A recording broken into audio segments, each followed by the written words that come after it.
नमस्कार, मी आहे रोमना कादरी. तुम्ही पाहत आहात तलाश न्यूज, सत्याची शोध. छत्रपती संभाजीनगर. छत्रपती संभाजीनगर शहरात गेल्या काही दिवसांपासून गुन्हेगारीत मोठी वाढ झाली आहे. हनुमान चौक परिसरात 2 गटात वाद होऊन गोळीबार झाल्याची धक्कादायक घटना घडली आहे.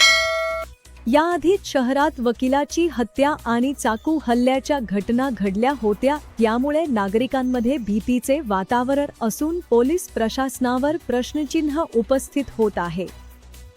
मंत्री संजय शिरसाट यांनी मनपा इमारतीत आत्म्यांचा वावर असल्याचा दावा केल्याने राजकीय वातावरण चांगलेच तापले आहे. मराठवाड्यात उष्णतेचा कडाका वाढला असून तापमान 40 अंशांच्या पुढे गेले आहे. प्रशासनाने दुपारी बाहेर न पडण्याचा इशारा दिला आहे.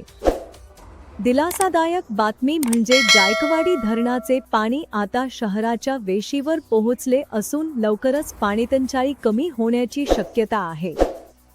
अशाच ताज्या आणि विश्वासार्ह बातम्यांसाठी पाहत राहा तलाश न्यूज, सत्याची शोध. मी आहे रोमना कादरी. धन्यवाद.